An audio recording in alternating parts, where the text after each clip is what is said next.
Ta vốn là người uy chấn chư thiên, tu vi vạn năm, nhưng mãi không thể đột phá cảnh giới lục địa thần tiên. Vì vậy ta đã tự phong ấn tu vi và ký ức để trải nghiệm hồng trần, hóa thân thành một giáo viên đại học bình thường, sống một cuộc đời bình an như bao người khác. Nhưng trong đợt đánh giá của hội sinh viên, chỉ vì ta công bằng đánh giá thấp Hoa Khôi, Hoa Khôi cậy thế gia đình quyền thế ngút trời, đã điên cuồng trả thù ta, không chỉ ép mẹ ta vào đường cùng, thậm chí sau khi ta ra đi, ngay cả người nhà ta cũng phải chịu sự phỉ báng và mạt sát không ngừng. Khi ta tận mắt chứng kiến mẹ vì thế mà phun xì dâu, ta hoàn toàn rơi vào trạng thái điên cuồng. Ấn ký của ký ức bắt đầu. Một luồng sức mạnh bóng tối bí ẩn từ trên trời giáng xuống, dung hợp hoàn toàn với linh hồn ta. Sư vương trở lại, thống trị thiên hạ. Ninh Xuyên, bằng chứng đã rành, đừng có tiếp tục ngoan cố nữa. Con trai không thể phụng dưỡng mẹ lúc cuối đời được nữa rồi. Nếu có kiếp sau, con vẫn muốn làm con trai của mẹ. Xin mẹ hãy tha thứ cho sự bất hiếu của con. Con trai, con định làm gì vậy? Đừng làm điều dại dột mà con. Nếu không phải do con làm, cục tuần bộ sẽ không đổ oan cho con đâu. Tuyệt đối đừng nghĩ quẩn mà con. Mẹ ơi, con thật sự mệt mỏi lắm rồi. Mệt đến mức con không thể gượng dậy nổi nữa. Mọi người đều chửi rủa con là cầm thú, trên mạng thì không ngừng tấn công con. Ngay cả ngoài đời họ cũng không chịu buông tha, chỉ vì con đã làm đúng sự thật. Đưa ra đánh giá thấp cho Liễu Như Yên. Tại sao cô ta lại bôi nhọ con như vậy? Vu khống con, ép con vào đường cùng. Tại sao? Tại sao cơ chứ? Mẹ ơi, con thật sự rất sợ. Tại sao chuyện ác mộng như thế này lại đổ ập lên đầu con? Lúc này, Ninh Xuyên lệ rơi như mưa. Đó là sự bất lực và tuyệt vọng khi bị dồn vào ngõ cụt. Chỉ vì vài ngày trước, trong một lần sinh viên đánh giá giáo viên, anh đánh giá thấp Hoa Khôi Liễu Như Yên, mà bị đối phương dùng quan hệ vu khống Ninh Xuyên tại huyện thành, là kẻ xấu xa xâm hại trẻ vị thành niên. Nhân chứng giả đã xác nhận, nạn nhân già cũng được sắp xếp ổn thỏa, thậm chí còn dựng lên một tài khoản nước ngoài với số tiền khổng lồ. Dưới những lời vu khống tràn lan khắp mọi nơi này, Ninh Xuyên dù có ngàn lời cũng khó mà thanh minh. Nhưng đứa trẻ bị ngươi làm hại đó, cả đời này sẽ phải mang thương tật. Là một người thầy dạy dỗ học trò mà lại làm ra loại chuyện này sao? Lương tâm của ngươi bị chó tha rồi à? Các người không có tư cách xét xử ta. Ninh Xuyên ta chưa từng làm những việc bẩn thỉu đó. Người các người nên điều tra là nhà họ Liễu, chính là bọn họ. Ninh Xuyên, bằng chứng thép đã có, đến giờ vẫn còn chối cãi. Hôm nay dù ngươi có nhảy xuống từ đây, cũng không rửa sạch được tội danh của mình đâu. Bằng chứng sao? Ha ha ha ha. Ha ha ha ha ha ha ha ha ha. Muốn gán tội cho người khác thì thiếu gì lý do. Mẹ, con xin lỗi. Mẹ đã vất vả nuôi con khôn lớn, vậy mà con không thể phụng dưỡng mẹ lúc cuối đời. Loại người này có ra đi cũng là quá nhẹ nhàng cho hắn. Bắt bộ mặt thầy giáo để làm việc xấu, hại bao nhiêu đứa trẻ như vậy, dù có bay màu trăm lần cũng không đủ. Kẻ vô nhân tính như vậy mà đi nhanh thế sao? Thật là quá dễ dàng cho hắn. Rất nhanh sau đó, Ninh Xuyên lâm vào đường cùng. Đoạn video anh quỳ xuống tự đăng xuất đã càn quét khắp các nền tảng mạng xã hội. Mấy đứa trẻ bị hắn hại thảm quá, thật đáng thương. Ác quỷ này nhất định sẽ bị đày xuống địa ngục. Rời đi như vậy là quá hời cho hắn rồi, phải để hắn trả giá đắt hơn mới đúng. Nuôi ra loại bại hoại thế này, cha mẹ hắn cũng không thoát khỏi liên can đâu. Tôi sẽ đến tận nơi để đòi lại công bằng. Có ai đi cùng không? Cho tôi một suất. Gia Phong không chính mới dạy ra loại cặn bã này. Đi thôi, đừng để tên bại hoại đó được yên nghỉ. Ninh Xuyên, người vốn là giáo viên vàng của Đại học Bắc Hoa, đáng lẽ tiền đồ rộng mở, hừ. Nhưng tại sao ngươi lại đắc tội với ta? Có những người là loại mà ngươi không gánh nổi đâu. Như Yên, anh chỉ giúp em lần này thôi. Bắt nạt người ta như vậy cũng không hay lắm. Hơn nữa chuyện này có thể khiến nhà họ Liễu chúng ta bị lộ ra một số chuyện không nên lộ. Hi hi, cảm ơn anh trai nhiều nha. Anh vất vả rồi, sẽ không có lần sau đâu ạ. Lúc này, Ninh Xuyên đã ra đi bỗng nhiên tỉnh lại, lại phát hiện mình đang ở trong một không gian tối tăm và chật hẹp. Khi anh định theo bản năng ngồi dậy thì phát hiện linh hồn mình đã thoát ra khỏi cái xác mục nát tan tành kia. Trong lúc mơ hồ, những tiếng chửi rủa chói tai xuyên qua quan tài lọt thẳng vào tai anh. Bà già kia, loại bại hoại như con trai bà, đáng lẽ phải ném xác ra ngoài đồng cho thú dữ ăn, còn chôn cất cái nỗi gì nữa. Đúng thế, bà dạy dỗ con trai kiểu gì vậy? Những hành vi ác quỷ đó có phải do bà dạy không? Chôn cất loại con trai này sao? Tôi thấy bà già này chắc cũng có tham gia rồi.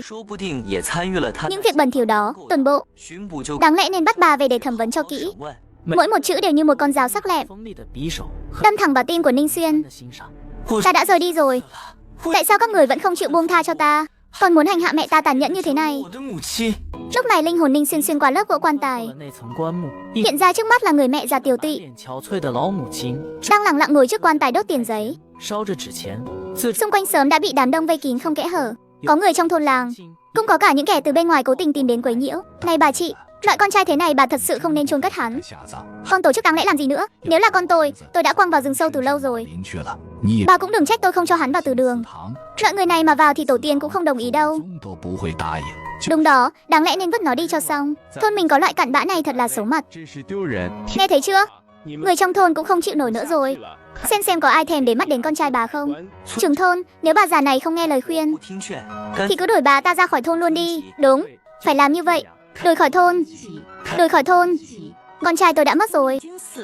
Các người còn muốn thế nào nữa? Chẳng lẽ nhất định phải ép bà già này cũng phải ra đi trước mặt các người? Các người mới vừa lòng sao? Bà muốn ra đi thì cứ việc. Chúng tôi có ngăn cản đâu. Tiện thể đi theo hầu hạ tên con trai bại hoại kia luôn. Đúng là mẹ nào con nấy thôi. Bà già này chắc chắn cũng chẳng phải hạng tốt lành gì. Cười lạnh, tiếng mỉa mai như sóng chiều nhấn chìm Cúc Tú Cầm. Bà không thể chịu đựng thêm được nữa. Áp lực đè nặng như Thái Sơn, khiến bà ngất lịm ngay tại chỗ. Ninh Xuyên thấy vậy định lao đến bên mẹ, nhưng đôi tay của anh chỉ có thể xuyên qua cơ thể mẹ mình, không thể làm được gì cả. Tại sao lại đối xử với ta như vậy? Ninh Xuyên ta cả đời này chưa từng làm một việc ác nào. Ông trời ơi, sao ngài lại tàn nhẫn như thế? Lại đối xử với ta và mẹ ta như vậy? Trong sân vốn đã u ám bỗng nổi lên một luồng âm phong. Từ trường linh hồn của Ninh Xuyên lúc này dường như đã cộng hưởng kỳ dị với vật tà ác ở Vĩnh Dạ. Một luồng sáng đen vụt tắt, bắn thẳng vào trong linh hồn của Ninh Xuyên, khiến anh mất đi ý thức. Linh hồn bỗng chốc quay về cái xác nát tan kia. Lúc này, từ cơ thể bắt đầu tỏa ra những luồng hắc khí cực kỳ lạnh lẽo. Trưởng thôn, tang sự của Ninh Xuyên chúng ta còn lo không? Lo cho hắn làm gì? Đi thôi, chuyện này coi như xong đi. Chờ Cúc Tú Cầm tỉnh lại, để bà ta tự nghĩ cách mà xử lý cái xác đó. Thời gian thấm thoát trôi qua, bước chân của năm mới đã lặng lẽ đến gần. Kể từ bi kịch nhân gian của Ninh Xuyên đó, đã trôi qua hơn 1 tháng rồi. Sức nóng của sự kiện Ninh Xuyên đã biến mất không dấu vết. Nhưng người cuối cùng phải chịu đựng lại là bà lão. Với số phận đầy trơn chuyên kia, thời trẻ đã mất chồng, giờ đây lại đau đớn mất đi con trai yêu quý. Khi đêm giao thừa đến gần, nhà của Cúc Tú Cầm chìm trong tĩnh lặng chết chóc, cũng chẳng có lấy một người ghé thăm. Cúc Tú Cầm gượng dậy với cơ thể yếu ớt, nấu vài món ăn mà con trai lúc sinh thời thích nhất, mang đến trước mộ của con mình. Bà cứ lặng lẽ ngồi đó, đôi khi lại thầm thì vài câu, như thể đang tâm sự với con trai mình vậy. Lúc này, hắc vụ kỳ quái vây quanh cái xác nát tan của Ninh Xuyên, lại kỳ tích khôi phục về trạng thái ban đầu.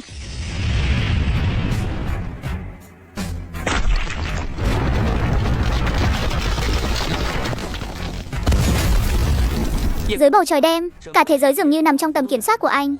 Vô số sợi dây nhân của màu đỏ hiện ra trong tầm mắt. Những sợi dây này đan xen chằng chịt, kết nối với mọi miền đất nước.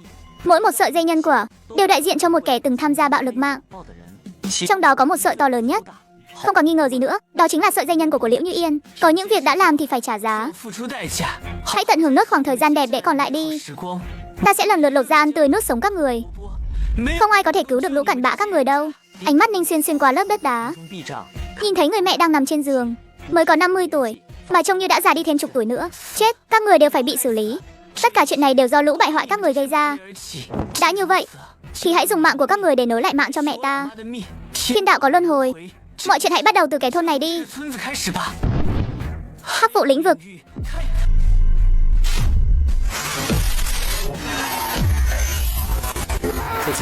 Căn bản không cần tốn sức, thân thể được kết nối bởi một đám người đang ngủ say, ngay lập tức bị hút vào vòng xoáy của hắc vụ lĩnh vực. Trong không gian hắc vụ lĩnh vực đó, Ninh Xuyên ngồi chễm chệ trên ngai vàng, ánh mắt tràn đầy sự lạnh lẽo và sát ý. Đây là nơi nào? Tại sao tôi lại xuất hiện ở đây? Chú ba, trưởng thôn, sao các người cũng ở đây? Nhìn lên trên kia kìa, đó là Ninh Xuyên. Ninh Xuyên, sao anh lại ở đây? Ta đến để đòi mạng đây. Có những việc đã làm thì nhất định phải trả giá.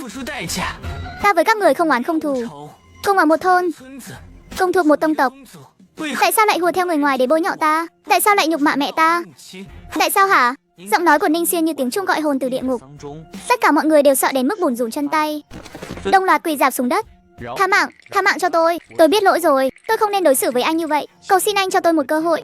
Tôi nhất định sẽ bù đắp thật tốt. Cầu xin ngài, Ninh Xuyên. Tôi cũng biết lỗi rồi. Cầu xin anh hãy cho chúng tôi một cơ hội. Sau này chúng tôi chắc chắn sẽ chăm sóc mẹ anh thật tốt. Biết lỗi rồi sao? Ha ha ha ha. Các người là biết mình sắp bay màu nên mới nói thế. Cùng thôn cùng tộc mà lại đối xử với mẹ ta như vậy. Các người mới là những kẻ đáng bị loại bỏ nhất. Nên là tất cả hãy đi hết đi.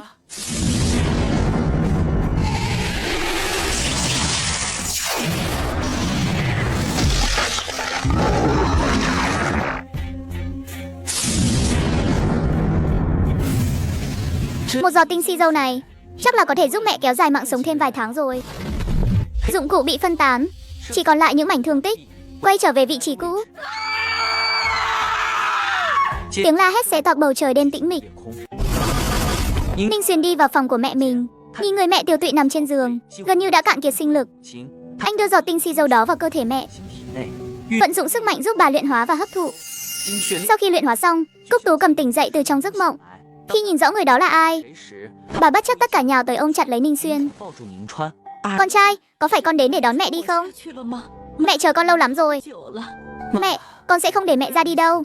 Hơn nữa con cũng chưa đi hẳn đâu mà. Con trai, người con chẳng có chút hơi ấm nào cả. Đừng an ủi mẹ nữa. Cha con đi rồi, giờ con cũng đi rồi. Mẹ sống còn có ý nghĩa gì nữa cơ chứ? Dẫn mẹ đi cùng để gặp cha con đi. Mẹ, con đã trở lại rồi. Nhưng kẻ đã khiến gia đình ta lâm vào cảnh này, con sẽ không buông tha cho một ai cả. Nhất định phải xử lý sạch sẽ bọn chúng. Ninh Xuyên nắm tay mẹ mình, đi đến trước ngôi mộ đã bị đào lên. Mẹ nhìn xem, con đã bỏ ra khỏi quan tài rồi này. Con trai, con thật sự đã thay đổi rồi. Có giống như trong phim không? Có cần phải uống xì dâu không con? Không cần đâu mẹ. Con vừa mới xử lý tất cả những kẻ trong thôn từng chửi rủa và sỉ nhục gia đình mình. Mẹ nghe thấy không? Đây chỉ mới là sự bắt đầu thôi. Số người con cần thanh toán ít nhất cũng phải hàng triệu hàng chục triệu. Không ai có thể ngăn cản sự thanh toán của con. Con sẽ khiến những kẻ đó phải ra đi lần lượt, trong sự tuyệt vọng và sợ hãi tột cùng. Có như vậy mới hả được cơn giận trong lòng con. Bọn chúng đều đáng bị loại bỏ. Dù con có làm gì đi chăng nữa, mẹ cũng đều ủng hộ con. Lúc này trong lòng bà, mọi chuyện con trai làm đều là đúng đắn. Dù có phải đối đầu với cả thế giới đi nữa. Ninh Xuyên từ biệt mẹ rồi lập tức lên đường đến thành phố Bách Lạn. Lòng thù hận khiến anh không muốn chờ đợi thêm một phút giây nào nữa. Ngay khi sắp băng qua một khu rừng già sâu thẳm, bỗng nhiên cảm nhận được sâu trong khu rừng này có một luồng khí tức không bình thường.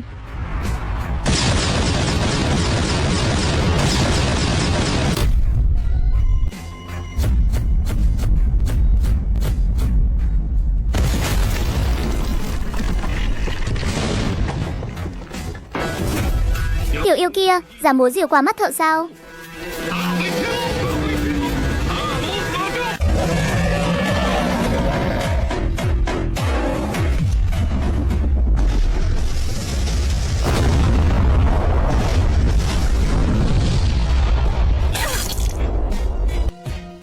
Yêu nghiệt, còn không mau hiện nguyên hình. Lão chọc kia, đi đi.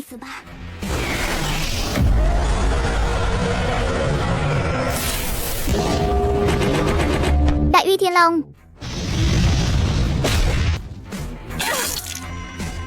Theo tình hình này, Hồ Yêu chắc chắn sẽ bay màu thôi. Những việc ta sắp làm quá chấn động và tàn khốc, tuyệt đối không thể hợp tác với đám tu sĩ được. Đã như vậy, trong nháy mắt, hắc vụ như thủy triều cuồn cuộn ập đến. Luồng uy áp này của Ninh Xuyên khiến tên hòa thượng đầu chọc cảm thấy run sợ, chân không vững. Vị này ít nhất cũng là thiên chiếu cảnh, ta mới chỉ là tiên thiên sơ kỳ. Đối mặt với người này chẳng có chút cơ hội thắng nào. Vị tiền bối này, chúng con đến từ Lôi Âm Sơn, được lệnh xuống núi để hàng yêu. Không biết tiền bối Giá Lâm có điều gì chỉ giáo? Từ bao giờ mà đám hòa thượng Lôi Âm Sơn lại cung kính với dị loại như vậy nhỉ? Tiền bối, đám hòa thượng Lôi Âm Sơn đối với những dị loại như chúng tôi luôn luôn là diệt tận gốc rễ. Lúc này bọn chúng tỏ ra cung kính như vậy chẳng qua là để giữ lấy mạng sống thôi. Một khi để hắn còn sống quay về Lôi Âm Sơn, chắc chắn sẽ cử những cao thủ có tu vi mạnh hơn để đối phó ngài. Nói bậy, ai cũng biết là thần thú Trấn Sơn của Lôi Âm Sơn ta chính là một con dao long. Chỉ cần các ngươi có lòng hướng thiện, cứu độ chúng sinh, thì Lôi Âm Sơn chúng ta đều có thể tiếp nhận. Hừ, thật là đạo mạo giả tạo. Ai mà không biết chứ, con dao long đó là bị Phật tổ các người trấn áp mà có. Tiền bối, những dị loại như chúng tôi, một khi rơi vào tay bọn chúng, cơ bản đều sẽ bị luyện chế thành công cụ. Ninh Xuyên không nói lời nào.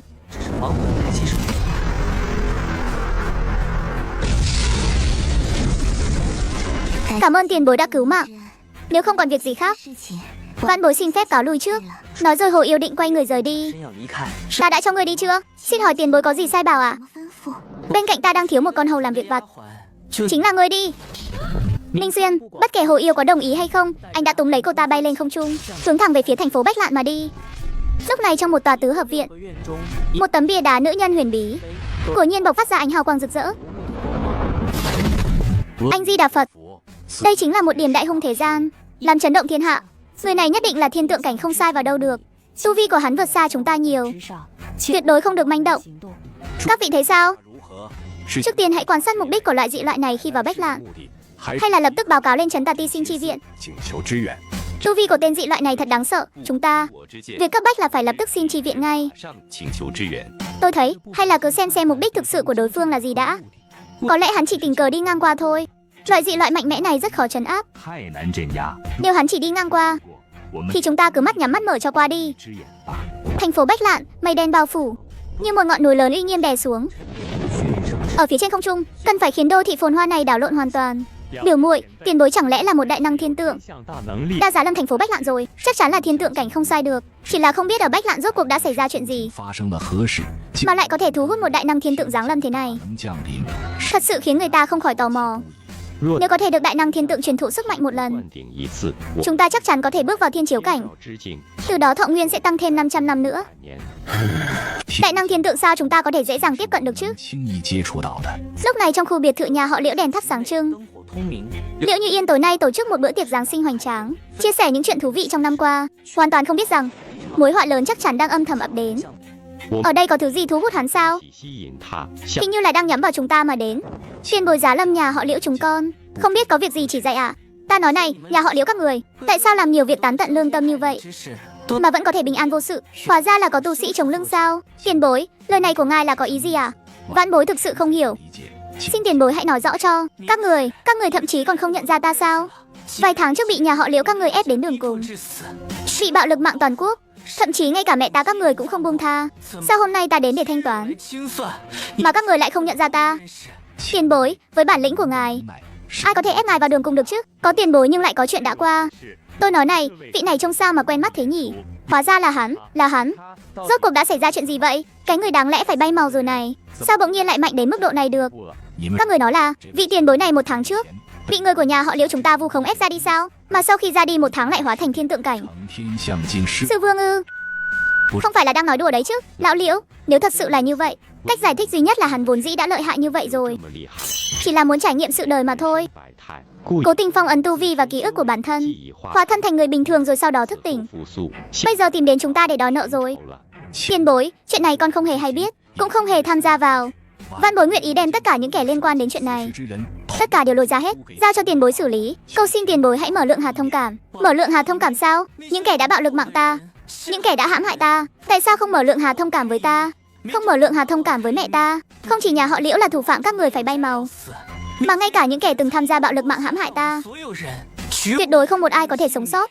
Các vị, chúng ta có nên quản chuyện này không?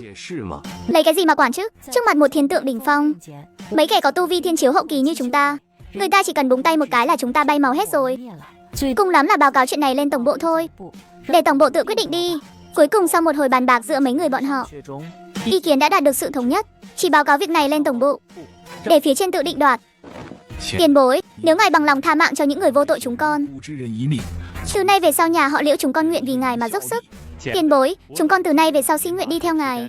Cầu xin ngài hãy nương tay cho một lần. Ninh Xuyên lạnh lùng nhìn xuống bọn họ, sát ý trong mắt không hề giảm đi chút nào. Anh không thèm nói thêm một câu thừa thãi nào nữa. Hắc Vũ quân đoàn.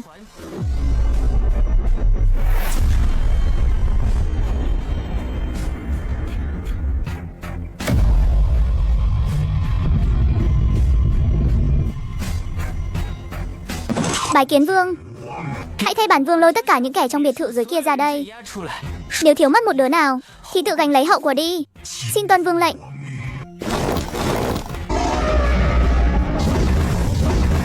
Xong rồi, sao lại thành ra thế này? Thật đáng trách, liệu ra các người sao lại chọc vào lại? Sự tồn tại có thể triệu hồi cả âm binh thế này chứ? Ta bị các người hại thảm rồi. Lão già này không muốn thúc thủ chịu trói đâu. Chờ đằng xuất sao, mau thúc động thiên yêu bỏ chạy với tốc độ nhanh nhất.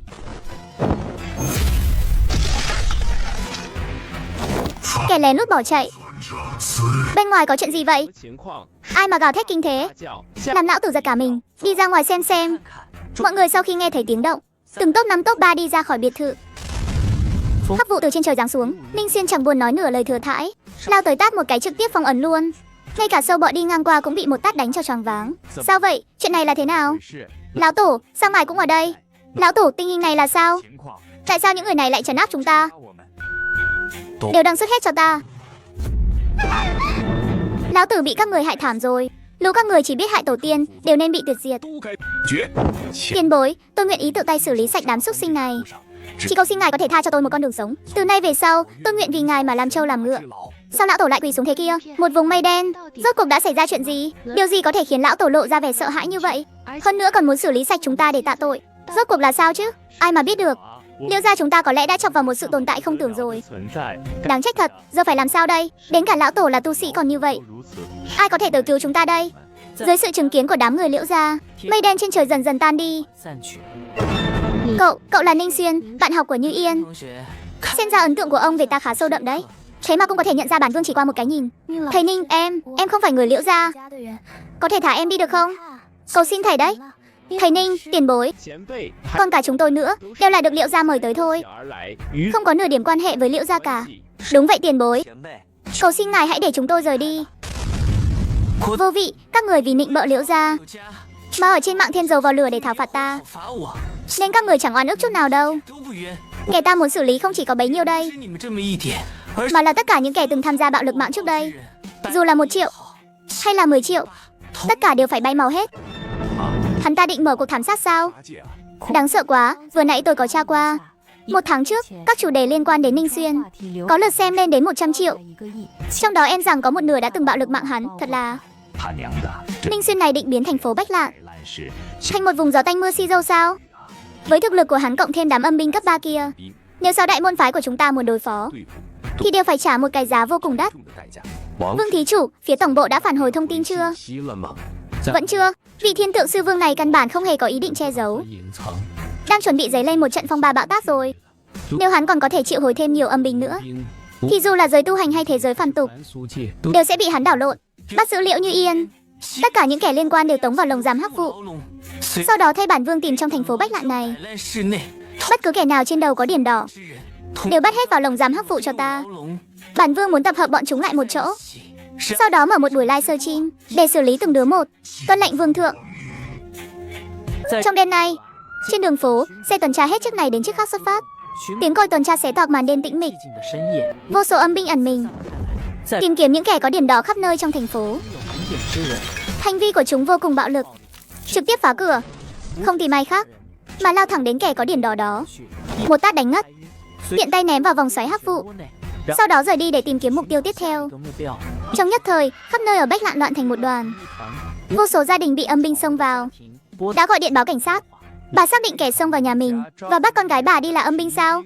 Đúng vậy, trông giống như binh sĩ bò lên từ địa ngục, mặc giáp đen, khắp người tỏa ra âm khí đen ngòm, vô cùng đáng sợ. Cảnh sát căn bản không tin chuyện này, lập án xong liền rời đi để đến hiện trường vụ việc tiếp theo. Nhưng khi càng ngày càng có nhiều sự việc tương tự, đội tuần tra được điều động cũng tình cờ bắt gặp một tên âm binh đang xông vào nhà dân bắt người. Dù đã rút hàng nóng ra để ngăn chặn, nhưng những kẻ đó chẳng thèm biết nhìn họ lấy một cái, vẫn ngang nhiên bắt giữ kẻ có điểm đỏ. Nổ súng nhưng âm binh chẳng hề hấn gì, ngược lại còn bị âm binh hạ sát ngay tại chỗ. Theo thời gian trôi qua, cục tuần tra cũng bị người nhà các nạn nhân bao vây đến mức nội bất xuất ngoại bất nhập. Chồng tôi bị âm binh bắt đi rồi. Tại sao các người không xuất quân? Là cảnh sát nhân dân mà các người cũng bị dọa đến mức co vòi lại sao? Mau đi cứu con trai tôi đi. Nhưng đúng lúc này, tiếng chửi bới của mọi người bỗng nhiên im bặt.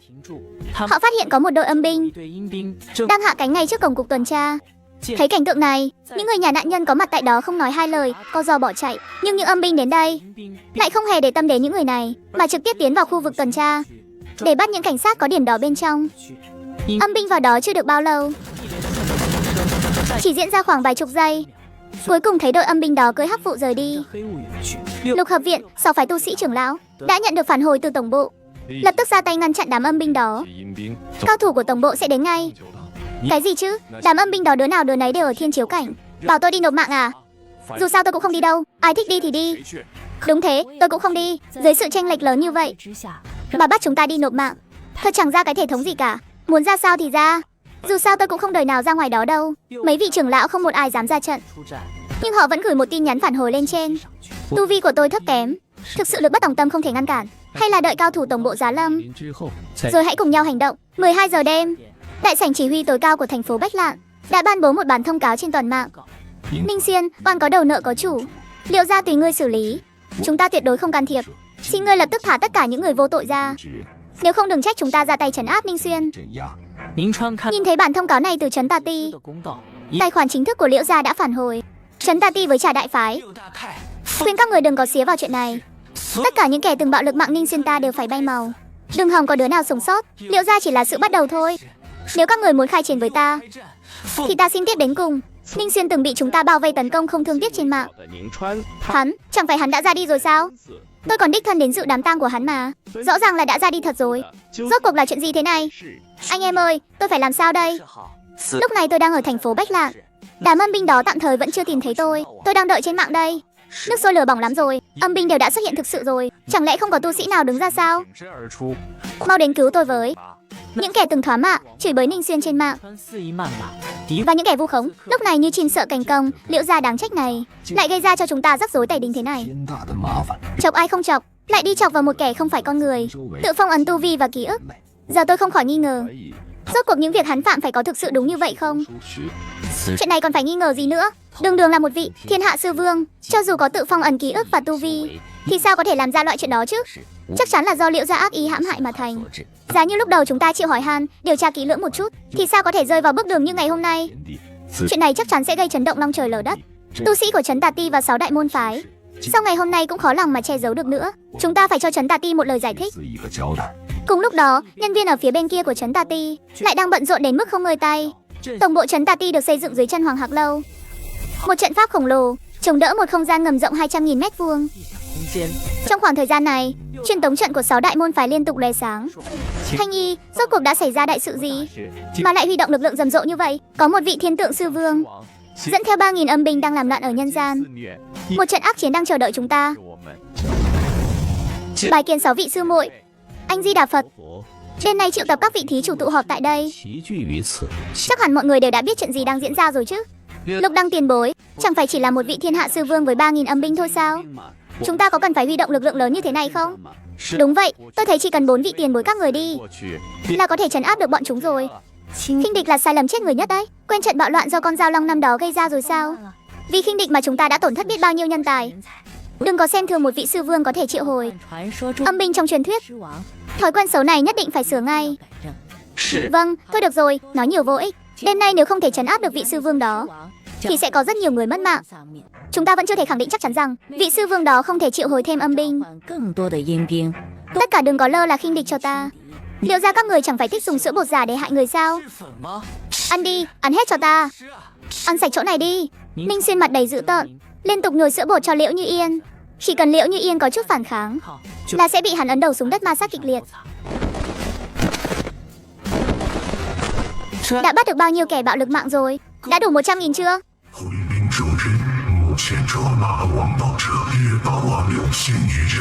Con cho đủ con số 100.000, sau đó đưa tất cả bọn chúng đến sân vận động lớn nhất thành phố Bách Lạn. Đêm nay ta sẽ xử lý sạch bọn chúng ở trong đó. Nhưng mà chủ nhân, ngài gây ra động tĩnh lớn như vậy, 6 đại môn phái sẽ không đứng khoanh tay đứng nhìn đâu. Các cường giả có lẽ hiện đang trên đường đến đây rồi. Bọn chúng dám đến thì ta dám cho bọn chúng có đi mà không có về. Kẻ nào cản trở ta báo thù đều phải bay màu.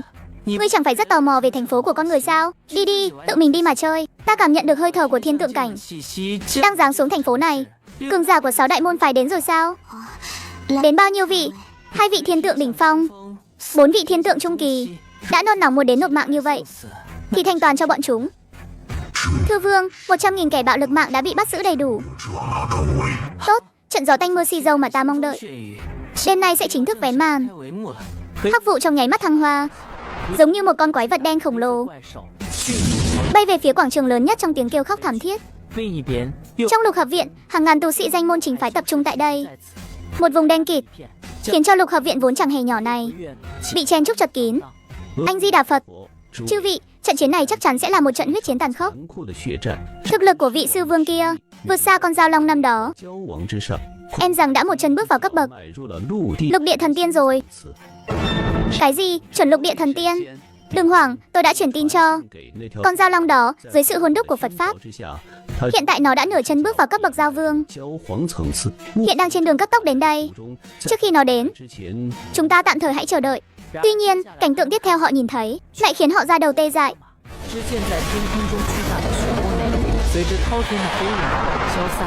Toàn bộ hơn 100.000 người bị xích sắt khóa chặt. Một vùng đen kịt bị trấn áp ngay trên sân bóng. Đây là tận 100.000 mạng người đấy. Hắn thực sự muốn xử lý hết tất cả sao? Tôi lại thấy bọn chúng đáng đời. Bọn chúng đều tưởng rằng bạo lực mạng thì không cần trả giá. Đợi sau khi chuyện này kết thúc, xem sau này còn ai dám tùy tiện phát ngôn ngông cuồng trên mạng nữa không? Đúng vậy, kể từ khi mạng Internet phát triển, không biết đã có bao nhiêu người vô tội vì không chịu nổi áp lực của bạo lực mạng mà chọn cách làm chuyện dại dột. Cùng lúc đó, ở cách đó 700-800 dặm, một con dao long vẩy rồng trong màn đêm u tối, tỏa ra ánh xanh lạnh lẽo, đang lao đi với một tốc độ vô cùng khủng khiếp để đến thành phố Bách Lạc. Sao lại như vậy? Tôi bắt giữ một ác ma thì có gì sai sao? Tại sao không có tu sĩ loài người nào đến cứu chúng tôi? Đến cả thứ như âm binh cũng xuất hiện rồi. Chẳng lẽ trong nhân loại chúng ta không có tu sĩ sao? Tại sao không đến cứu chúng tôi? Chúng tôi bạo lực mạng một con quỷ thì có gì sai? Giờ đây con quỷ đó điên cuồng muốn xử lý chúng tôi. Tu sĩ của nhân loại đâu rồi? Tại sao không lộ diện? Nếu trong nhân loại thực sự có tu sĩ, thì sao họ lại quan tâm đến sống chết của đám người bình thường chúng ta chứ? Thôi thì hãy thản nhiên mà đăng xuất đi. Chờ đăng xuất sao? Lão tử bạo lực mạng một nửa táng tận lương tâm thì có gì sai?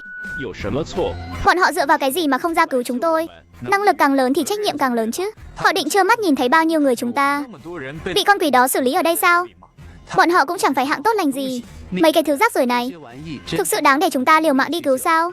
Mấy cái thứ này, chúng không bay màu thì ai bay màu? Bắt mạng của lão tử đi cứu mạng của đám cặn bã này. Tôi cũng không phục. Nói thật tôi cũng chẳng muốn quản. Nhưng ngặt nỗi chúng ta không phản kháng lại được người phụ nữ đó. Đây không chỉ là lời nói trong lòng của hắn, mà còn là suy nghĩ chân thực nhất trong lòng tất cả các tu sĩ có mặt ở đây. Lũ rác rưởi hùa theo đám đông các người. Cái miệng thối đến lúc sắp đăng xuất rồi mà vẫn còn thối thế sao? Nếu để các người ra đi một cách thanh thản thì quá hời cho các người rồi. Các người còn đợi cái gì nữa? Còn không mau dựng thiết bị livestream lên. Hãy để cảnh tượng khiến người ta say đắm này. Livestream trực tiếp trong phòng của cô đi. Nữ phóng viên bị bắt từ bên đường. Cô này nỗi sợ hãi trong lòng để mở livestream. Chào mừng mọi người đã đến với buổi livestream của tôi. Hiện tại tôi đang có mặt tại sân vận động lớn nhất thành phố Bách Lạc. Những người trước mắt này chính là một phần trong đám người đã bạo lực mạng Ninh Xuyên lúc bấy giờ. Bây giờ họ phải trả một cái giá vô cùng đắt cho những hành vi mà mình đã gây ra. Hơn nữa tôi còn có tin nội bộ. Lúc đó Ninh Xuyên hoàn toàn bị Liễu Gia dùng đủ mọi quan hệ để hãm hại vô tội. Hắn căn bản không hề làm những việc không đâu đó. Chỉ vì Ninh Xuyên trong buổi đánh giá năm của hội sinh viên đã đánh giá thấp cho Liễu Như Yên, từ đó bị Liễu Như Yên thù ghét, sử dụng quan hệ gia đình mua chuộc rất nhiều người để hãm hại hắn, khiến hắn lâm vào bước đường nhảy lầu tự tận. Bởi vì trong mấy tháng qua tôi đã đến thăm những gia đình bị hại từng tố cáo Ninh Xuyên. Có mấy người đã âm thầm nói với tôi rằng họ đều bị đe dọa, hoặc là gia đình tàn nát, hoặc là phải đứng ra chỉ trích Ninh Xuyên. Những lời này không phải Ninh Xuyên dạy cô ta nói. Điều này khiến Ức Giang Nam cũng cảm thấy có chút bất ngờ. Không ngờ sau khi mình ra đi, lại có người muốn tự chứng minh sự trong sạch cho mình. Lúc này trong phòng livestream có hàng triệu người đang trực tuyến. Nghe những lời này của Ninh Xuyên, trong nhất thời tất cả đều bùng nổ. Tiền bối Ninh, tôi sai rồi, thực sự sai rồi. Tôi chỉ hùa theo đám đông thôi, tôi không biết nội tình. Cầu xin ngài hãy tha cho tôi một mạng. Nực cười, bây giờ mới biết sai sao? Là vì biết mình sắp phải đăng xuất rồi, đúng không? Thực sự tưởng rằng bạo lực mạng thì không phải trả giá sao? Những người này thực sự đáng bay màu. Tôi ủng hộ ngài, tiền bối Ninh. Dù sự thật có thế nào đi chăng nữa, đối với ta mà nói không quan trọng. Quan trọng là tuyệt đối không một kẻ bạo lực mạng nào có thể thoát khỏi sự tính toán của ta. Ta chỉ xử lý kẻ đáng phải xử lý, sẽ không làm hại một người vô tội nào. Kẻ nào dám ngăn cản ta báo thù thì kẻ đó chính là kẻ thù của ta. Đồ ác ma, đồ cặn bã, người nhất định sẽ không có kết cục tốt đẹp đâu. Tha mạng cho tôi, tiền bối Ninh. Tôi biết sai rồi. Cầu xin ngài nể tình sự vô tri của tôi mà tha cho tôi một lần. Tiền bối Ninh, ngài đại nhân đại lượng đừng chấp kẻ tiểu nhân. Cầu xin ngài đấy, đừng cầu xin nữa. Các người đã không còn đường sống rồi. Lúc các người bạo lực mạng ta, lúc các người ép mẹ ta đến bước đường cùng, sao không nghĩ đến việc tha cho chúng ta? Người đâu, lôi những kẻ còn sống của Liễu Gia ra đây trước. Đưa bọn chúng. Ngay lập tức, đám âm binh bước ra. Dưới tiếng gào thét khản đặc của bọn chúng, vô cùng tàn bạo lôi chúng lên đài cao ở phía xa, rút thành đào chém sát như chém bùn bên hông ra. Một loạt tiếng thét thảm thiết xé lòng cứ thế vang vọng không ngừng trong không gian này, từng đợt một.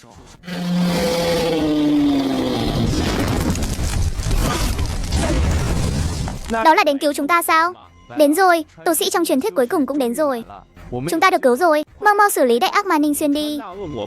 Anh Di Đà Phật. Ninh thí chủ, ngài đường đường là một vị chuẩn lục địa thần tiên, cần gì phải chấp nhặt với đám rác rưởi này. Ninh đạo hữu, nếu ngài bằng lòng dừng tay đúng lúc, chúng ta có thể bỏ qua chuyện cũ. Dừng tay là chuyện không thể nào. Kẻ ta xử lý đều là những kẻ đáng phải bay màu. Khuyên các người đừng có tự lầm lỡ, mau rời khỏi đây đi, để lại cho các người một con đường sống. Thằng nhóc cuồng vọng, lão phu mà cần ngươi để lại đường sống sao? Một con súc sinh bị trấn áp cũng dám ở trước mặt ta mà làm càn sao? Đang lúc thiếu một thú cưới, ngươi đến thật đúng lúc đây. Đã lâu lắm rồi ta không gặp thằng nhóc nào cuồng vọng như ngươi. Rốt cuộc có đánh hay không đây? Đừng có làm lãng phí thời gian của ta. Nữ thí chủ, bần tăng cho cô thêm một cơ hội nữa. Hãy dừng tay tại đây đi. Lão lừa chọc, hãy dẹp cái bộ mặt đạo đức giả khiến người ta buồn nôn đó đi. Hôm nay nếu các người dám ra tay, Ninh Xuyên ta đảm bảo trong số những người các người, kẻ có thể sống sót rời khỏi đây tuyệt đối không quá 10 người. Lời vừa dứt, đám tu sĩ như bị một ngọn núi ma không thể lay chuyển trấn áp. Khắp người mồ hôi lạnh chảy ròng ròng, tim đập nhanh đến mức sắp tàu hỏa nhập ma. Chết tiệt, uy thế thật đáng sợ.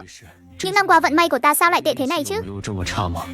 Trước mặt võ thành, vốn định tranh đoạt một chút môi trường sống cho yêu tộc, lại không ngờ bị Phật tổ cùng trấn áp. Giờ đây sao lại đụng phải tấm sắt cứng thế này nữa? Ha ha ha ha ha ha. Tiền bối chớ có vì thế mà đắc ý. Thực ra thiên hạ này chẳng ai giống ai đâu. Ta là tướng tộc ở núi La Phù, đặc biệt đến để viện trợ.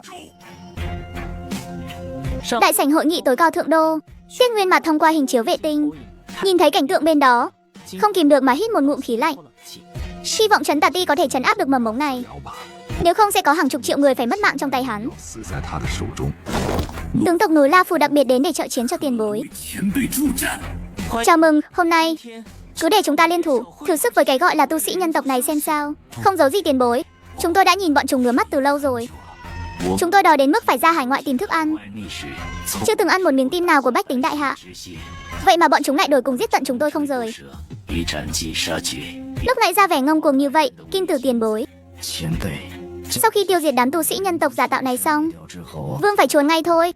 Một khi tổ sư của bọn họ ra tay, em rằng lành ít dữ nhiều. Chúng ta đừng lãng phí thời gian nữa, mau chóng tiễn bọn chúng đi thôi. Dù là lục địa thần tiên có đến, ta chưa chắc đã không thể đấu một trận. Đã đến lúc giải quyết bọn họ rồi. Phía bên các người có gì thì cứ từ từ mà nói, cần gì phải vì mấy thứ rác rưởi mà đánh đến sống đi chết lại chứ. Đại ca, ta thừa nhận giọng điệu lúc nãy của mình quá ngông cuồng rồi. Thật sự xin lỗi. Người đã cúi đầu xin lỗi rồi sao? Đại ca bầu mãn, ta cũng là bị ép phải đến đây thôi. Trong người bị Phật tổ bắt lấy hồn y, thật sự không dám che giấu bọn họ. Uy áp mà ngài truyền cho hắn, tuyệt đối có thể dễ dàng trấn áp hắn. Vậy thì hãy huyễn hóa ra bản thể làm thú cưỡi cho ta. Nếu không có sự cho phép của ta, cấm được làm loạn. Trong cơ thể ta còn có hồn của Phật tổ chủ giáo.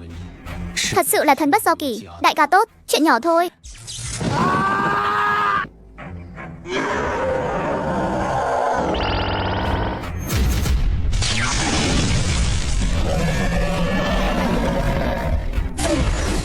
Từ nay về sau, ta nguyện ý đơn phương trở thành thú cưỡi của đại ca.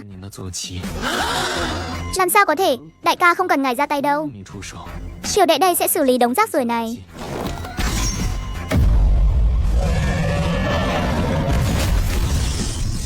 Nghiệt xúc, tìm đường ra đi sao? Lục địa thần tiên, là lục địa thần tiên, đại ca cứu ta. Mau cứu ta.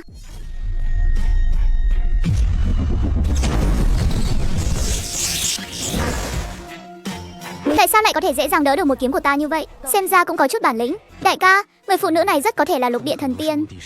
Cảnh giới đó, ngài hãy cẩn thận một chút. Công ích đi tìm Triệu Gia Lâm. Một lũ vô dụng, cút sang một bên hết đi. Các ngươi cũng lôi xuống đi. Nể tình ngươi tu vi không dễ dàng gì, ta có thể cho ngươi một cơ hội, ở lại làm nô bộc cho ta. Ngươi cũng xứng sao? Ta cũng có thể cho ngươi một cơ hội, ở lại làm nha hoàn cho ta. Tối nay sẽ chừa cho ngươi một con đường sống. Kẻ ngu xuẩn luôn không biết nắm bắt cơ hội. Hy vọng ngươi đừng hối hận.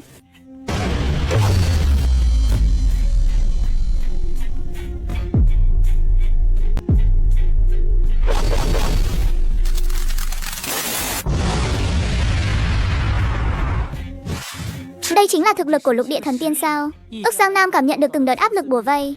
Trong lòng bàn tay hiện lên một vùng đỏ rực, một tia chớp xanh rực cháy như lông tuyết trong khoảnh khắc.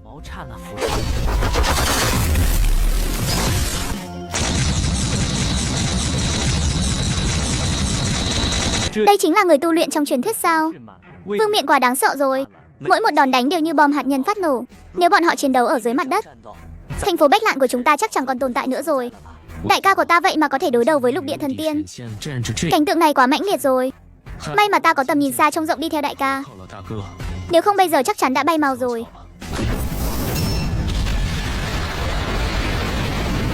Lục địa thần tiên mà chỉ có chút thực lực này thôi sao? Đừng có quá tự mãn, điều đó sẽ khiến người già đi nhanh hơn đấy. Tên kia vậy mà có thể đánh với cục trưởng đến mức độ này. Lục đạo tiền bối, hắn thực sự là chuẩn lục địa thần tiên sao? Không hợp lý chút nào cả, có lẽ là do ta cảm ứng sai rồi.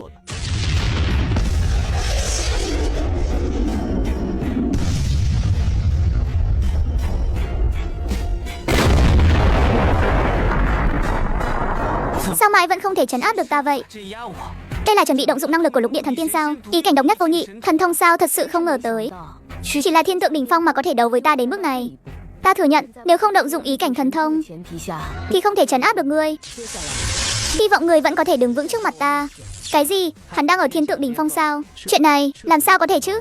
Đây là loại quái vật gì vậy? Cục trưởng không phải mới bước vào cảnh giới lục địa thần tiên đâu, mà đã tích lũy suốt 300 năm rồi. Tuy không bằng tổ sư, nhưng đó cũng là tồn tại vô địch dưới trướng tổ sư. Nghiệt xúc, chịu phạt đi. Tranh liên cấm diệt.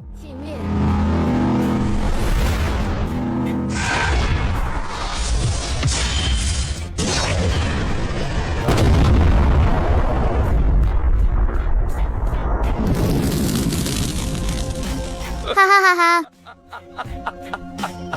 Thú vị đấy, ta tuy không có ý cảnh nhưng lại có thiên phú thần thông. Hạnh vận vĩnh dạ quy khư. Đến đây đi, để xem ý cảnh thần thông của người mạnh hơn hay là thiên phú thần thông của ta nhỉnh hơn một chút. Hải đóa liên hoa. Đại chiến hải sen, hoa sen từng lớp chồng lên nhau, va chạm mạnh mẽ với cơn mưa đỏ. Trong phút chốc không gian từng chút sụp đổ, ngay cả thời gian dường như cũng bị nghiền thành mảnh vụn. Ninh Xuyên chứng kiến cảnh này, lại nhếch miệng cười một tiếng. Quả nhiên, xé rách lồng ngực, dùng tà thân ta tế vĩnh dạ. Trong nháy mắt, thân hình tà thần đột nhiên bành trướng, từng bước ép sát. Không, làm sao có thể chứ?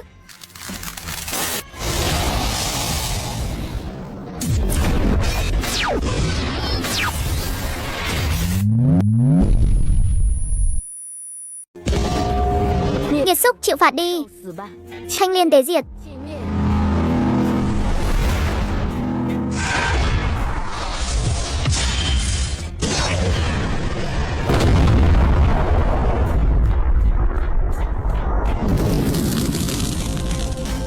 Ha ha ha ha. Thú vị đấy, ta tuy không có ý cảnh nhưng lại có thiên phú thần thông. Tích nhật vĩnh dạ quy khư.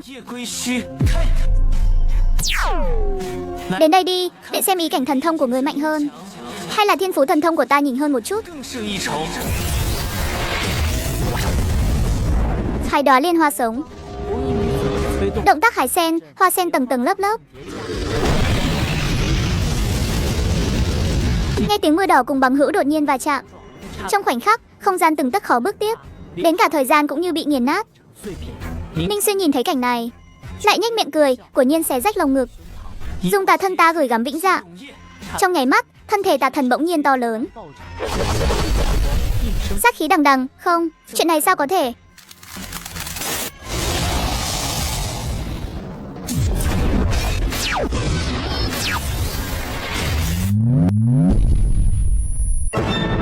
Cục trưởng bại rồi sao? Cục trưởng trấn Tà Ti bị trấn áp rồi. Trong đám người tu luyện của đại phái, bầu không khí sợ hãi và áp lực bao trùm khắp nơi.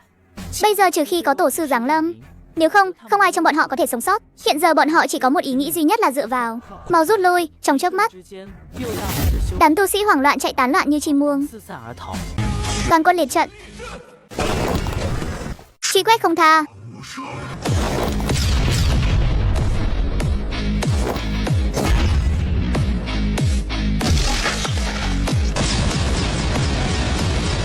Theo thời gian chiến đấu trôi qua, mấy ngàn tu sĩ của lục đại phái căn bản không phải là đối thủ của âm binh, thương vong gần hết, nhanh chóng biến mất trên bầu trời thành phố.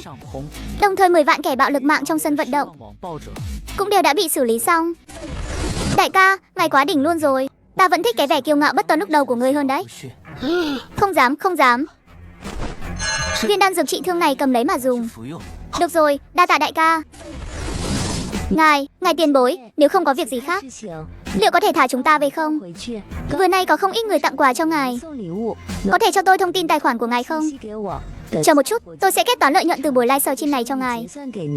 Ta không có hứng thú với tiền bạc, ngươi cứ giữ lấy đi. Từ ngày hôm nay, ngươi hãy ở lại bên cạnh ta, làm phóng viên livestream độc quyền của ta. Không có ý kiến gì chứ? Chuyện này, sao có thể không đồng ý được chứ? Nếu ta có thể để ngươi bước lên con đường tu hành thì sao? Thật sao tiền bối, tôi cũng có thể trở thành tu sĩ sao? Ngươi sở hữu tứ khiếu linh thư, có thể luyện khí nhập thể trở thành tu sĩ.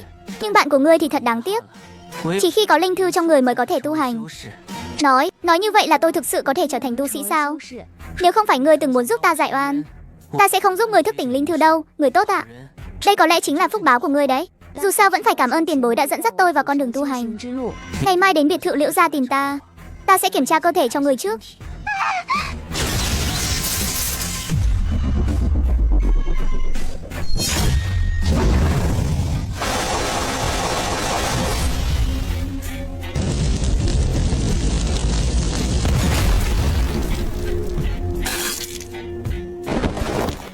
Đáng chết, sức chiến đấu của đám âm binh này sao lại mạnh đến thế? Thật sự rất mạnh. Nếu cùng cảnh giới đấu 1-1, chưa chắc chúng ta đã thắng. Chúng ta đường đường là bán bộ thiên tượng, vậy mà lại bị vài con âm binh thiên chiếu đỉnh phong đánh cho bị thương thế này, không thể nán lại đợi lâu được. Chúng ta phải nhanh chóng quay về báo cáo thôi. Chuyện này nên kết thúc thế nào đây? Đến cả cục trưởng trấn Tà Ti có tu vi lục địa thần tiên cũng bị trấn áp rồi. Ta thấy không cần phải lo lắng về việc này đâu. Kẻ mạnh như Ninh Xuyên đó làm sao có thể ham mê quyền lực ở phàm gian được chứ? Hắn chỉ là không thể chấp nhận được việc bị người thường phá hỏng con đường đột phá của mình thôi. Con đường thanh thang của lục địa thần tiên nên mới cực đoan như vậy. Kẻ bị hắn xử lý cũng là những kẻ đáng bị như thế. Hoàn toàn không cần lo lắng. Ta đồng ý với lời nói của La Thiên. Loại chuyện này không thuộc quyền quản lý của chúng ta. Đối với Ninh Xuyên mà nói, hắn tuyệt đối không có ác ý với nhân loại chúng ta đâu. Nếu không hắn đã sớm thảm sát cả thành phố Bách Lạn rồi. Nhưng hắn không làm vậy, càng chưa từng làm hại người bình thường. Ý của hai người là cứ mặc kệ hắn làm gì thì làm mà. Nếu không thì sao?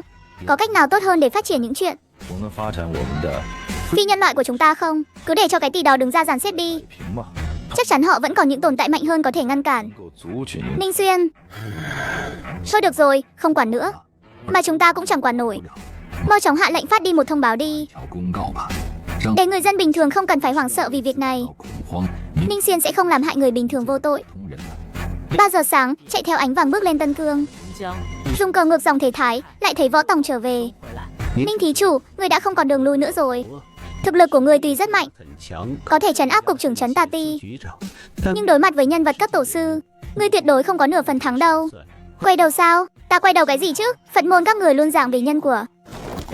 Những kẻ đó tự làm tự chịu ác quả, chẳng lẽ không cần phải trả giá sao? Thật ra chúng ta cũng không muốn quản chuyện này. Quân đội bị ép đến mức bất lực mới lập ra trấn Tà Ti. Người đàn bà trong cục đó, đến cả tổ sư của chúng ta cũng không dám đắc tội.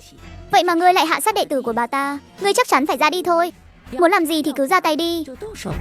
Sự sống chết của ta không phiền các người phải lo lắng. Tiền bối, mụ già đó nói không sai đâu. Người phụ nữ ở trấn Tà Ti đó rất đáng gờm. Bộ đại hiệp vốn dĩ có 12 khối, bị bà ta một tay xóa sổ 6 khối rồi. Các người về đi. Nếu ta đánh không lại thì vẫn có cách thoát thân, nhưng không thể mang theo các người được. Sau này nếu cần giúp đỡ, cứ đến tìm ta bất cứ lúc nào. Trả lại ân tình tối nay cho các người, thâm tình này không dám nhận. Ta sẽ giúp Bát Đại Minh bên trong. Đã như vậy, chúng ta xin cáo từ.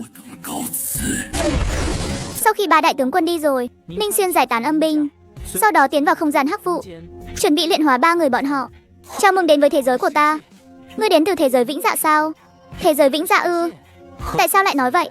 Thiên Phú Thần Thông đã làm lộ thân phận của ngươi rồi. Chỉ có sinh linh của thế giới Vĩnh Dạ mới sở hữu Thiên Phú Thần Thông thôi. Thiên Phú Thần Thông của ngươi mạnh mẽ và đáng sợ đến vậy. Không còn nghi ngờ gì nữa. Ở thế giới Vĩnh Dạ, ngươi chắc chắn cũng là một sinh linh cấp cao. Ta rất tò mò, rốt cuộc ngươi làm sao để phá vỡ phong ấn của Trường Thành, để tiến vào thế giới này của chúng ta. Thú vị thật, đây là lời trăng trối cuối cùng mà các ngươi muốn nói với ta trước khi ra đi sao? Trước khi ngươi ra đi, ta rất muốn biết, rốt cuộc ngươi đã phá vỡ phong ấn Trường Thành Tiên Tần bằng cách nào để đến được đây? Chỉ vì ta có Thiên Phú Thần Thông mà ngươi đã khẳng định chắc định như vậy sao? Rằng ta đến từ thế giới Vĩnh Dạ mà ngươi nói, chẳng lẽ không phải sao? Đương nhiên là không rồi. Sinh linh ở thế giới Vĩnh Dạ trong miệng ngươi Đối với nhân loại chắc hẳn là không mấy thân thiện đâu. Người đã từng thấy ta xử lý một người bình thường vô tội nào chưa? Nếu ta thực sự đến từ thế giới vĩnh dạ, thì làm sao lại gây ra tiếng vang lớn như vậy chứ? Dễ dàng để lộ bản thân mình sao? Ninh thí chủ, nói cho cùng thì giữa chúng ta cũng chẳng có thâm thù đại hận gì. Huống hồ hiện giờ, chúng ta còn đối mặt với mối đe dọa từ thế giới vĩnh dạ chưa biết. Hạ sát chúng ta chỉ làm suy yếu lực lượng nòng cốt của nhân tộc thôi. Ngươi nhìn ta, nhìn cái gì chứ? Kẻ muốn mạng của ta, không ai có thể sống sót cả. Các người đã bất chấp tất cả để muốn hạ sát ta. Bây giờ lại muốn ta nghĩ cho đại cục mà tha mạng cho các người sao? Thật là nực cười hết mức. Tiếp theo đây, hãy trở thành nô lệ của ta đi. Hãy làm chất dinh dưỡng cho thần tiên đi nào. Sau một đêm chạy trốn kinh tâm động phách, Lục đại phái với mấy ngàn người, chỉ còn vài người ít ỏi quay trở về. Các vị lão hữu, đến cả cục trưởng cũng bị trấn áp rồi. Nay sống chết chưa rõ. Muốn đối phó với Ninh Xuyên, em rằng chỉ có thể mời tổ sư xuất quan thôi. Ta không định quản chuyện này nữa đâu. Điều động mấy trăm đệ tử Nga Mi đi hàng ma. Chúng ta đã nhân chính nghĩa tận rồi. Hôm nay ta đến là để đưa lão nhi đi. Chuyện còn lại ai muốn quản thì quản. Dù sao phái Nga Mi ta cũng không thẹn với lòng rồi phải không? Mối huyết hải thâm thù này mà người cứ thế bỏ qua sao? Đệ tử mất rồi thì có thể bồi dưỡng lại, nhưng đối mặt với một tồn tại ở thiên tượng đỉnh phong mà đã có thể hạ sát cục trưởng, phái Nga Mi ta thực sự không dám đắc tội. Một khi hắn ẩn mình đi, đợi đến khi hắn thăng cấp lục địa thần tiên, thì tổ sư của chúng ta cũng chưa chắc đã là đối thủ của hắn. Ta không muốn mang đến tai họa diệt môn cho phái Nga Mi đâu. Lời này có lý. Chuyện tối qua chúng ta cũng không hề khoanh tay đứng nhìn, vì thế mà đã tổn thất mấy trăm đệ tử nội môn rồi. Cho dù hắn có biết được thì cũng không nên trách tội chúng ta chứ. Anh Di Đà Phật, Lôi Âm tự ta tuyệt đối không bỏ qua như vậy đâu. Hạ sát mấy trăm tinh anh của Phật môn ta, mối thù này không đội trời chung. Suy các ngươi, Uyển Nhi chúng ta đi thôi. Chúng ta cũng rút lui thôi.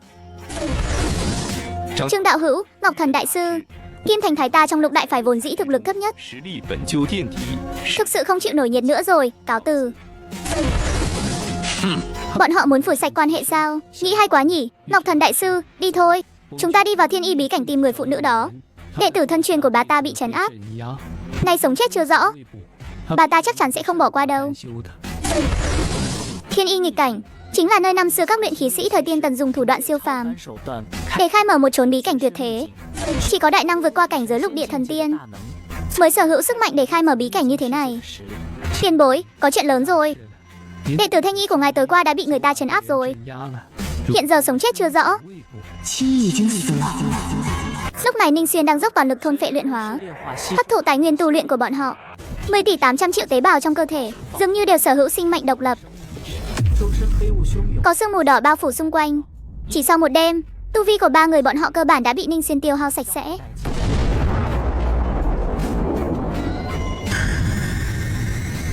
Đột phá lên lục địa thần tiên, chẳng phải đều cần lĩnh ngộ ý cảnh sao? Tại sao ta lại không có? Hơn nữa, ta cũng không cần lĩnh ngộ ý cảnh mà vẫn có thể phá cảnh, chỉ thức tỉnh được một cái thiên phú thần thông. Lẽ nào hệ thống tu luyện của ta khác biệt với tu sĩ của nhân tộc sao? Ninh Xuyên cũng không còn thắc mắc nữa, liền rời khỏi không gian hắc vụ. Lúc này Âm Tướng số 1 rào bước tiến vào đại sảnh. Chúng tôi vừa mới điều tra được Liễu Như Yên có một người anh trai. Đã tìm khắp thành phố Bách Lạn rồi mà vẫn không thấy người đâu. Không tìm thấy sao? Lẽ nào không có ở thành phố Bách Lạn? Chắc là đã đi đâu đó rồi. Hãy đến tập đoàn truyền thông lớn nhất thành phố Bách Lạn một chuyến, bảo bọn họ lập tức huy động sức mạnh truyền thông để tìm kiếm tung tích của hắn. Vương Cảnh yên tâm, hắn không thoát nổi đâu. Ngoài ra, chúng tôi đã đưa tất cả những kẻ bạo lực mạng đã bắt được vào giam giữ trong không gian hắc vụ rồi. Tổng cộng có hơn 63 vạn người. Cứ tìm bừa một chỗ nào đó rồi xử lý hết đi. Nếu có tin tức về anh trai ruột của Liễu Như Yên, lập tức đi bắt hắn về đây cho ta. Ta muốn xử lý hắn ngay trước mặt Liễu Như Yên. Lôi xuống đi. Lúc này, Hồ Yêu cũng đưa Lâm Hiên đến khu biệt thự. Tiền bối, tôi phải làm sao mới có thể thức tỉnh linh thư được? Viên đan dược này đưa cho ngươi, ngươi đi giúp cô ta thức tỉnh đi. Rõ rồi thưa chủ nhân. Đến đây nào cô em nhỏ, ta sẽ giúp cô thức tỉnh. Sau khi Ninh Xuyên sắp xếp xong mọi việc, Ninh Xuyên liền rời đi, tiến về phía trường thành nơi có lối vào Vĩnh Dạ để tìm hiểu thực hư. Trong lòng hắn có nhiều nghi hoặc, lượng ánh sáng đen trong cơ thể vốn bắt nguồn từ Vĩnh Dạ, càng muốn tìm hiểu bí ẩn về sự sống chết của các bậc tiền hiền và thủy hoàng. Sao thế, các người không tin ư? Vậy thì cứ thử đi thăm dò thái độ của tổ sư các người xem. Nếu tổ sư của các người sẵn sàng ra tay để trấn áp Ninh Xuyên, thì chứng tỏ dự đoán của chúng ta là sai. Lai lịch của người phụ nữ đó, các người không thấy có chút bí ẩn sao? Đột nhiên xuất hiện, Những trải nghiệm trước đây của bà ta chúng ta căn bản không điều tra ra được. Ta rất nghi ngờ bà ta không phải là nhân tộc của chúng ta.